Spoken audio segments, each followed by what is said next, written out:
The music playing for the processional is Spirit in the Sky by Norman Greenbaum. And the slideshow is playing. Welcome, family and friends of Harold George Smith, known by many as Harry. You may have noticed the music playing as you took your seats. Spirit in the Sky by Norman Greenbaum. This is one of Harry's favourite songs, and he has told his family that when he eventually kicked the bucket, he wanted this song played as he wanted to smile on everyone's face. I love this song too. Speaking to his family and friends, that sounds just like the type of person that Harry was. My name is Wendy Andrews, and I have been invited by Harry's family to help conduct his funeral ceremony. It is a sad time, but also a time that we can celebrate Harry's life. Harry would have wanted no mourning, maybe a little bit of missing him, a look over your shoulder to share something with him, and a wry grin when you realise he's not there in person but in spirit. Coming to a funeral allows us to reflect on the man Harry was and to be surrounded by other people who hold him in a special part of their hearts. We can start to come to terms a little with the grief and begin our own individual ways of dealing with it. Unfortunately, Harry's brother Mac is unable to join us from Canada, but he has been in contact with the family, sharing some of their family stories. He has asked his nephew, Harry's son Adrian, to read a poem on his behalf.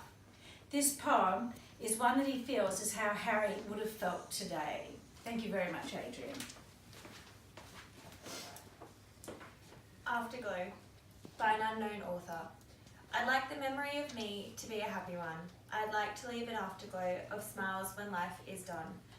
I'd like to leave an echo whispering softly down the ways of happy times and laughing times and bright and sunny days. I'd like the tears of those who grieve to dry before the sun of happy memories that I leave when life is done. Adrian, thank you so much. That was lovely.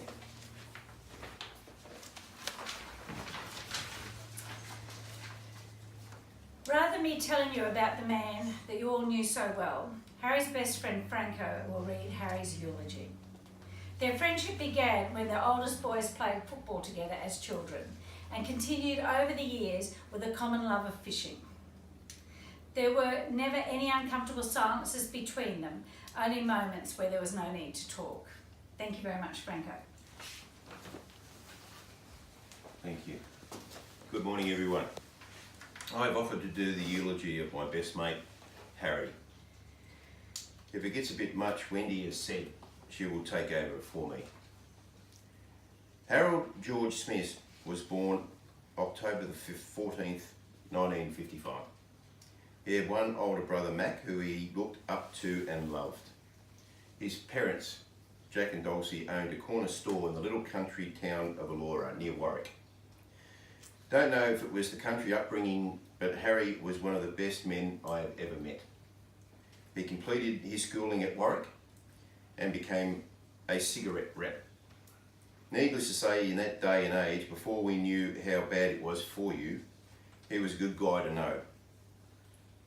One of the shops he sold to had a pretty sales assistant called Marion, and as they say, the rest is history. She finally managed to stop him smoking when their first child, Adrian, came along. Adrian was followed 2 years later by Christian, then Eric, and finally his little baby girl. They named her Tempest because there was nothing going to settle her down. Harry and Marion moved from the country to Aspley, when the kids were about to start school. As you have heard, Harry and I were best mates. We were lucky enough to meet each other when our oldest boys were 8 years old, and we hit it off right from the start. It continued right to the end with not one bad word between us. I was lucky to have Harry in my life, and he will be sorely missed.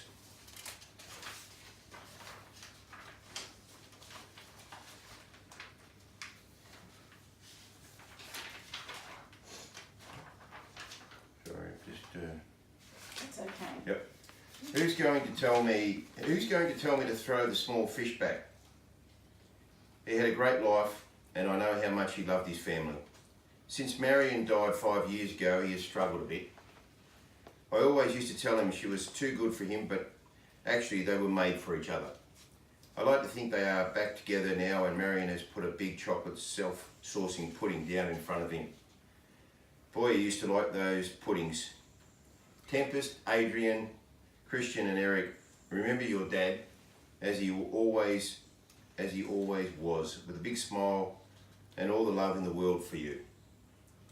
That's what he would want. He would do anything for you kids and loved his grandkids, Zale, Dylan, Kyle and Fletcher to bits. When they want to go out fishing, I may not be their grandfather, but I can step in for him. Thank you, and I will miss your dad. Thank you very much, Franco. We know how hard that must have been for you. Now, Harry's daughter, Tempest, would like to recite a rhyme she feels is very apt for Harry. Thank you very much, Tempest. Starlight, star bright, first star I see tonight. I wish I may, I wish I might, have the wish I wish tonight. You said that to me so many times, Dad, when we were out at night. Every first star I see, I think of you. I love you. Thank you very much, Tempest. Christian would now like to say a few words about his dad on behalf of the family. Thank you very much, Christian. We all loved our dad. We had a wonderful childhood and really didn't want for anything, although a Hot Wheels car track would have been nice. We are a close family, and that is what Mum and Dad would have wanted. We will miss you, Dad, your love, your bad jokes, and your grungy old fishing hat. Thanks for being such a wonderful father to us, and we are glad that you and Mum are finally back together. We will bring up our children to be the type of people you admire. We are just sorry you won't be here to see them and spend time with them. Christian, thank you so much. Thank you.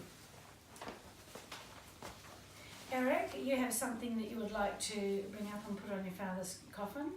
Please bring it over. Eric has his father's fishing hat and a Sherrin football. We can almost see Harry smiling now. As we come to the end of the ceremony, Harry's family want me to remind you that there will be a wake at the Aspley Hotel from 2 this afternoon. Please come along for refreshments and to reminisce about a life lived well and joyfully, that of Harry George Smith, their father, their friend and their pop. Thank you all so much for coming. Thank you.